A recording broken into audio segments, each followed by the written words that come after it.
When someone insults you and you react emotionally, you've already lost. Not the argument, control. Because the moment you get angry, you hand your nervous system to them. Most people think a comeback is a weapon, something you use to dominate, embarrass, or win without yelling, without insults, and without lowering yourself to their level. One of these replies is so simple it seems harmless, until you see what it does to a fragile ego in real time. Here's the problem nobody tells you. Most people think a comeback is a weapon, a way to win, dominate, and make the other person regret opening their mouth. But there's a fatal flaw in this approach. The moment you answer with anger, you didn't win the argument. You surrendered your nervous system, because now they're driving. They press a button and you react on command. And that's not strength, that's remote control. Think about it. Every time someone provokes you and you explode, they've just proven they have power over you. They can hijack your emotions whenever they want. They can ruin your day with a single sentence. Is that really the position you want to be in? The Stoics played a different game. They didn't aim to defeat people. They aimed to remain undefeated by chaos. Real power isn't louder words.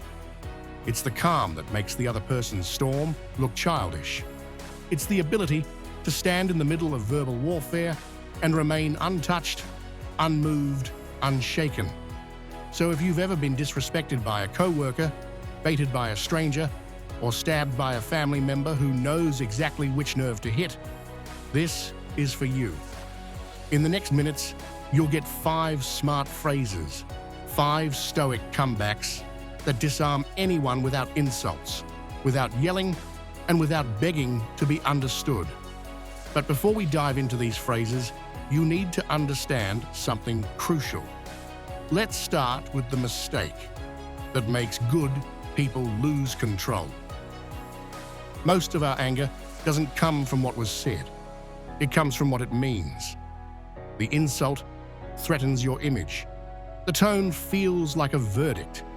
And your ego panics because it believes respect is something you must win back immediately.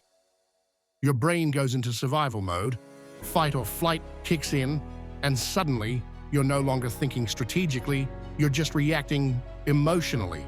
But here's what the ancient Stoics understood, that most people today don't. Epictetus warned us about this trap.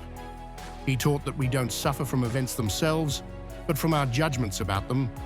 Someone's words are just air and sound until you crown them with authority. The moment you decide this must be answered, you've already handed over your peace, or think about that for a second. The insult only has power because you give it power. Without your emotional investment, it's just noise. It's just someone's opinion, floating in the air. It has no weight, no substance, no authority over your life unless you grant it that authority. Marcus Aurelius, the most powerful man in the ancient world, wrote about building an inner citadel, a place inside you no one can invade without permission. That's the real goal here. Not to silence everyone, not to control other people's moods, to protect your own mind. And when you understand that, everything changes. You stop looking for the perfect clapback. You stop trying to win every argument. You stop giving your power away to people who don't deserve it. You start using calm as a strategy. You start seeing other people's anger for what it really is, their problem, not yours. These 5 phrases work because they do one thing brilliantly. They refuse to play the role the aggressor assigned you. They remove the fuel. They shift the frame.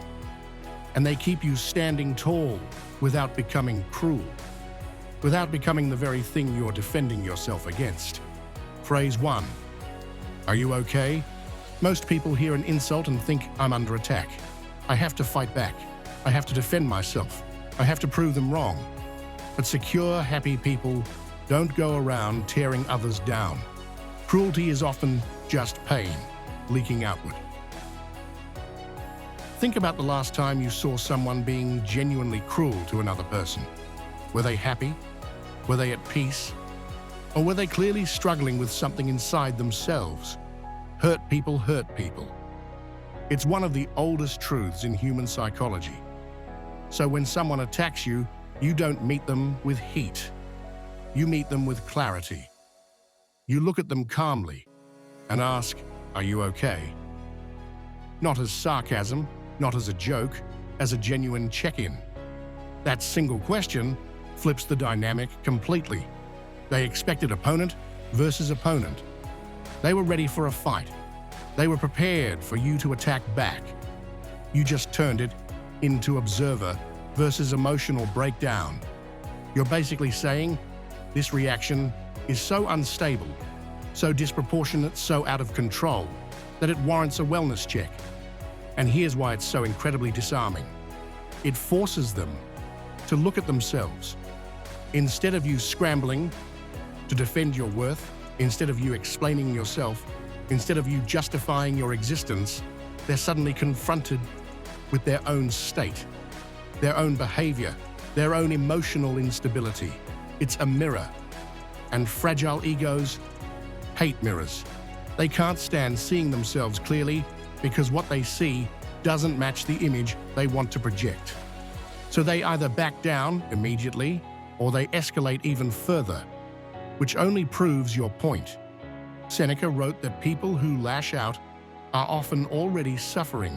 They're dealing with their own demons, their own insecurities, their own pain, and they're projecting it onto you because it's easier than dealing with it directly. When you respond like this, you refuse to be offended. You prove their words can't reach you. You demonstrate that you're operating from a higher level of consciousness.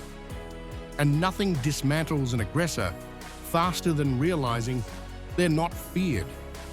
They're being studied. They're being observed like a specimen under a microscope. The power dynamic shifts instantly. They wanted to be the aggressor, the dominant force. You just turned them into the patient who needs help. That's psychological Aikido at its finest. Praise too. Anyway, we're trained from childhood to believe that silence is weakness. That if you don't respond immediately, you're conceding. You're admitting defeat. You're showing fear. But in social power dynamics, silence is pressure. Silence is control. Silence is power. When someone insults you, there's a hidden desperation underneath it. They threw a spear, and they're waiting for the impact. They're watching your face. They're listening for your voice. They want your face to change. They want your voice to rise. They want proof they can move you. They need validation that their words have power. So give them the void, give them nothing. When they finish, don't respond right away. Look at them, not with anger, not with fear. Just look at them calmly. Keep your posture relaxed, your breathing steady, your expression neutral. Let 3 or 4 seconds pass.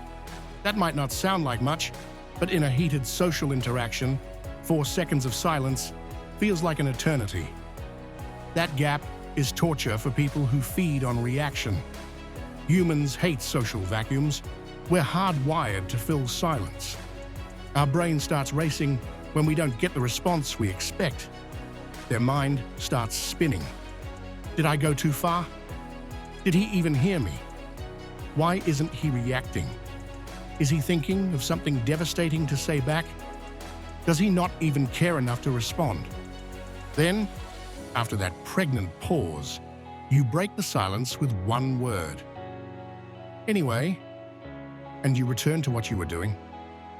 You continue the conversation you were having before they interrupted. You pick up your coffee, you look at your phone, you address someone else in the room. The silence says, I'm processing your behavior and finding it lacking. The anyway says, and it didn't matter. It didn't move me. It didn't hurt me. It didn't even register as important enough to address directly. You treat their outburst like a passing car alarm. Loud, annoying, irrelevant. Something that happened in the background but doesn't deserve your focused attention. Here's the key that most people miss. You don't rush to defend yourself because you don't need your value confirmed in real time. You don't need their approval. You don't need to prove anything to them.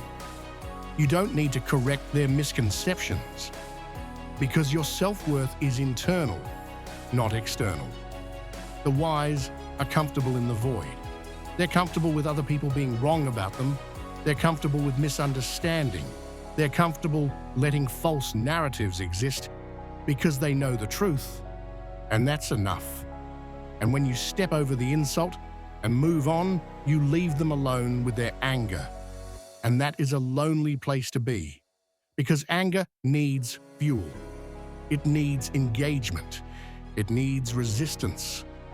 Without it, anger just burns itself out, leaving the angry person exhausted and empty. Phrase 3. You're allowed to think that. Arguments drain you because they're often a hunt for validation. Deep down, you want the other person to agree so you can feel safe, so you can feel seen, so you can feel understood. But that's a trap, because you can't control other people's opinions. Ever. This is the core of Stoicism, the dichotomy of control. It's the foundation everything else is built on. You control your choices, your character, your response, your effort, your intentions. You do not control someone else's judgment, their opinions, their perceptions, their reactions. Most people spend their entire lives fighting this reality. They argue endlessly, trying to change minds. They explain themselves over and over, hoping to be understood. They defend their choices to people whose approval doesn't even matter. It's exhausting, it's futile, and it's completely unnecessary. So when someone labels you, misreads you, or insists they're right about you, you say, "You're allowed to think that." Simple, clean, final. That sentence is radical acceptance. It's the verbal equivalent of dropping the rope in tug of war. They're pulling hard, ready to drag you into a fight. They're leaning back with all their weight. They're straining with effort, and suddenly there's no tension to grab. The rope goes slack. They stumble backward, off balance, confused. You're not conceding. You're not agreeing with them. You're elevating. You're operating from a higher framework. You're saying, your opinion is not a fact. It's not a verdict. It's not a universal truth. It's just a thought in your mind, and you're free to keep it. Just like I'm free to not care about it. This is how you become untouchable. Your self-image becomes internal, not outsourced. You stop begging the world to sign off on your identity. You stop needing everyone to understand you. You stop requiring consensus about who you are. Because here's the truth that mature people understand. You could spend your entire life explaining yourself to people, and some of them still won't get it. Some of them will deliberately misunderstand. Some of them are committed to their narrative about you because it serves them in some way. And that's fine. Let them. You're allowed to think that. Those 4 words create a boundary without building a wall. They protect your peace without creating more conflict. Phrase 4. Did you mean to be that rude, or did it come out wrong? Stoicism isn't being passive. It's being precise. It's being strategic. It's being effective.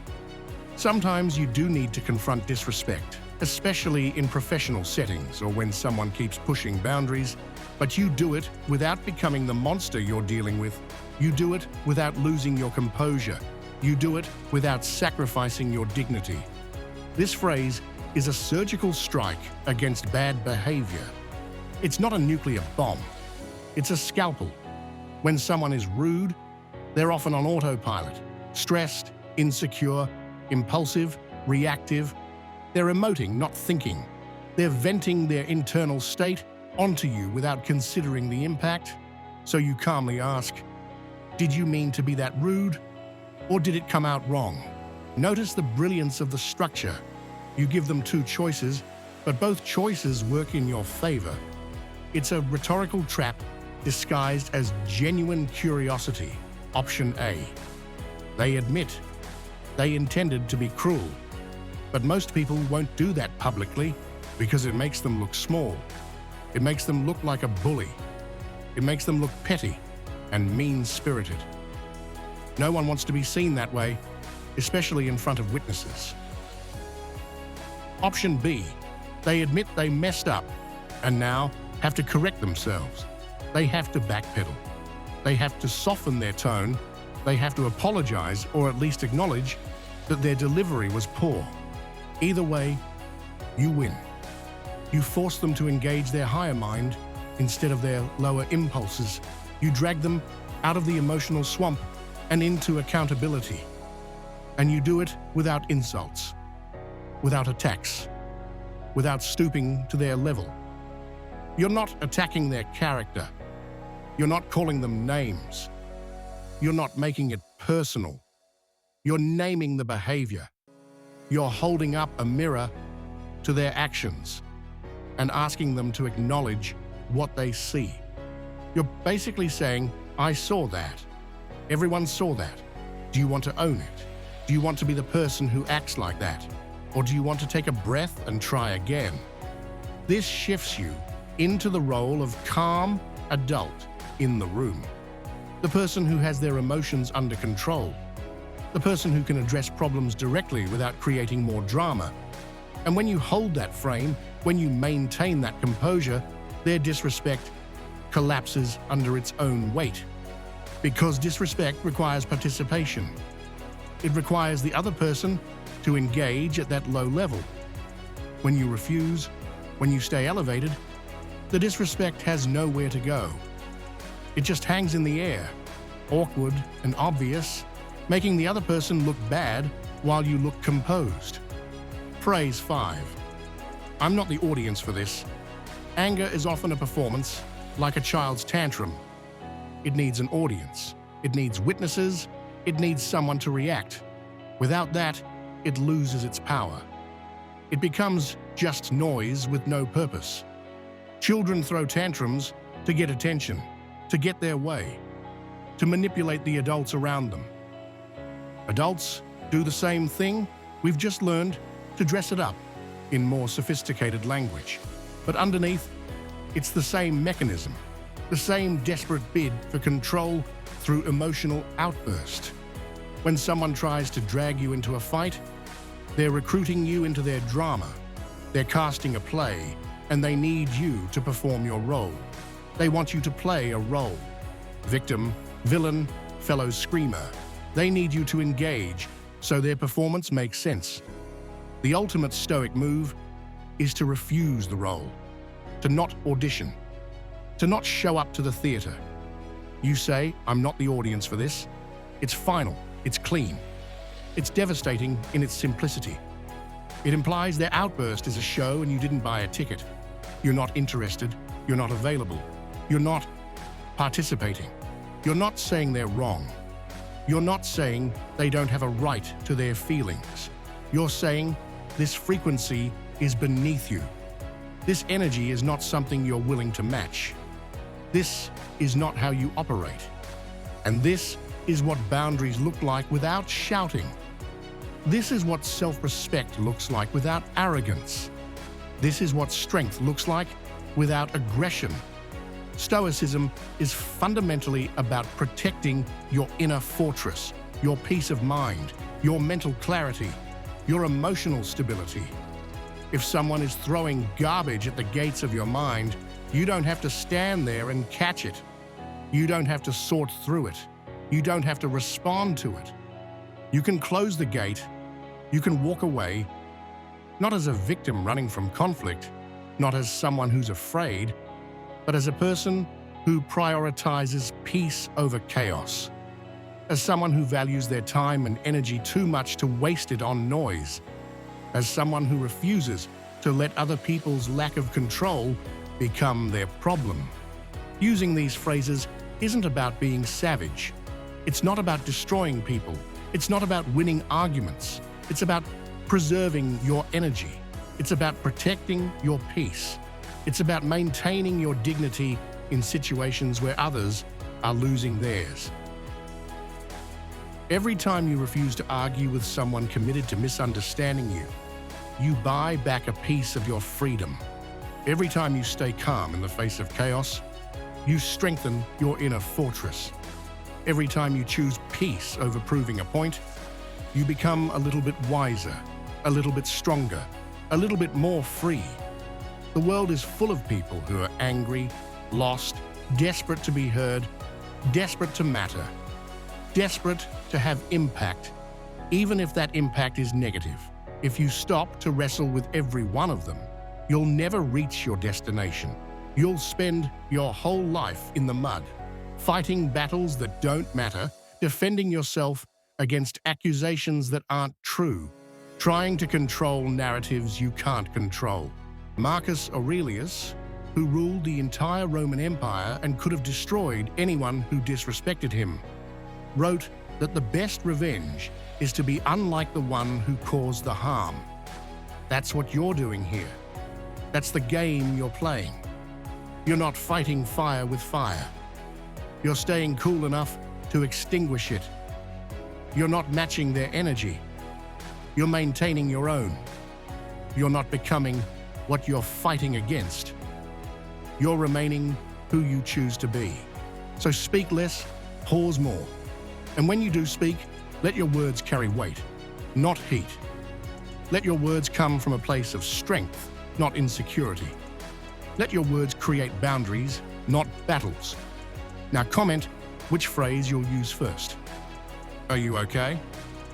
Anyway, you're allowed to think that. Did you mean to be that rude? Or, I'm not the audience for this. Pick one, practice it, master it, and watch how it changes not just your interactions, but your entire relationship with conflict. Your life improves when you build the habit of guarding your inner peace and growing in maturity. That's not just philosophy, that's practical wisdom that works in real life every single day.